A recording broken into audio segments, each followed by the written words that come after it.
Now we'll see the steps for dynamical delta hedging for European call option. These are the steps. The first steps, we have to calculate the necessary parameters like volatility, the expected return, and so on. And the second step is at t is equal to 0, we calculate the theoretical price of the call option, which is denoted by this one. Then we compute our delta using the CDF, or the cumulative distribution function, evaluated at D1. The next one, we form the initial portfolio, which is equal to this one, and delta times S naught, theta times B T naught here, which is equal to 1. As we said previously, this is the number of shares we have to buy, and this is the amount of the risk-free assets, usually negative, because we have to cover to buy the shares initially. Usually it is negative. So how do we know this theta? Then calculating this equation, you will get this one, right? So the initial portfolio can be written as, therefore, written as this one once we calculate our theta here. That means we invest in the stock this amount, and the remainder, that means it is already obtained from selling the call option, and the remainder is invested in the risk-free asset. Usually this will become, initially this is very negative usually. That means we borrow from a bank, then hold on this portfolio up to the next period, which is T1. So here we are talking about the time period, capital T, time to maturity or expiration, and the T is equal to 0 here.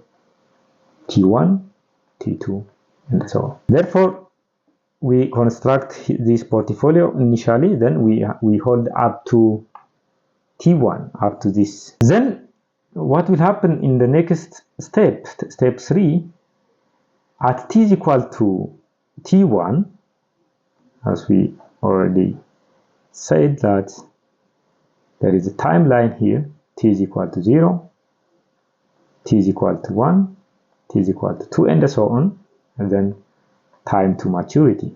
Then at T1, the price of the stock will be realized from the market. That means we know the price of the stock.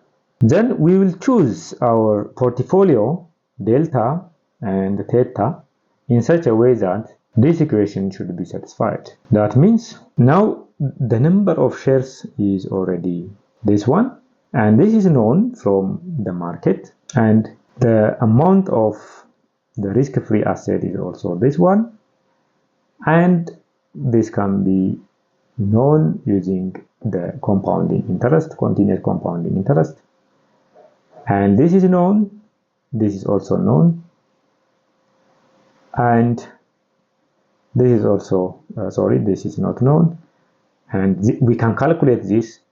So what we don't know is this one, theta 1. Now, because our delta is just as we did in previously, is given by this, then we have to calculate theta T1.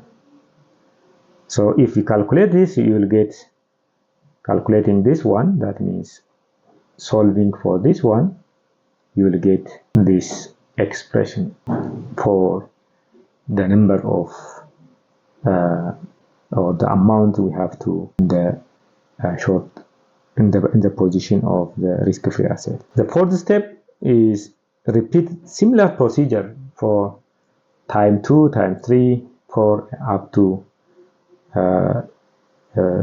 the one period before the maturity. So in the similar procedure, we have, for example, theta T1, theta T2 will be given by this formula. So the other point is about profit and the loss. What is the benefit of using this dynamical delta hedging? So how we can track the profit and the loss of this hedging strategy. Suppose we sold, or an institution sold a call option with this amount at a time T0 with the maturity capital T and the strike price K. Then by selling, we obtain the cash amount which is equal to this one for every share, and we perform dynamical hedging strategy until maturity. Initially, at the inception time, we have this, right?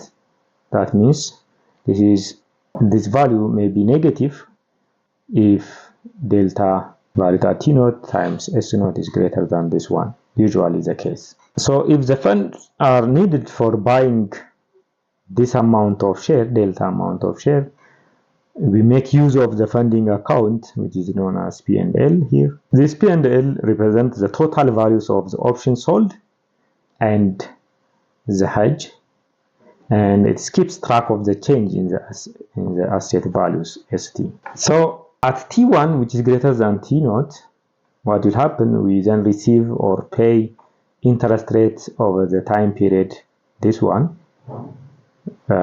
If we borrow, we pay for the interest rate, but if we deposit excess money in the bank, we will get the interest rate.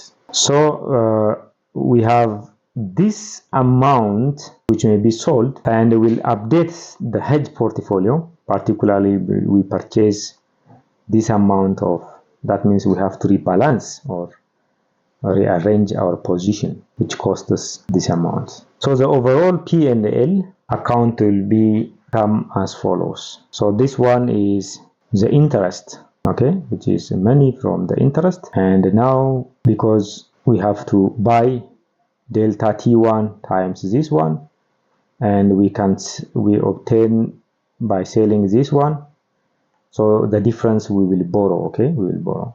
So this is the P&L in this case. So assuming the time grid as we did previously, then using recursive formula.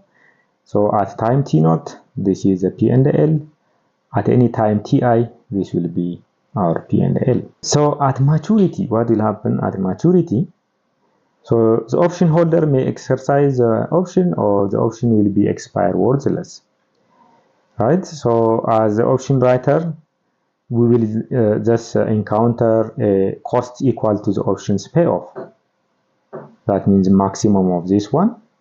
It means if the option holder exercise. So on the other hand, at maturity, we own this amount of stock that may be sold in the market. So now the value of the portfolio at maturity time is then given by, you see, this is from the interest, and this is the option payoff. That means we have to maybe zero or maybe positive, and this is obtained from selling the number of shares we have into the market. So this will be the P&L at exactly at maturity. So in perfect world with continuous rebalancing, this P&L will have the property that the expectation is almost closer to zero. And that is the main idea. In the next video, we'll see the experiment and the code of this. Thank you very much for watching. Please subscribe for more videos.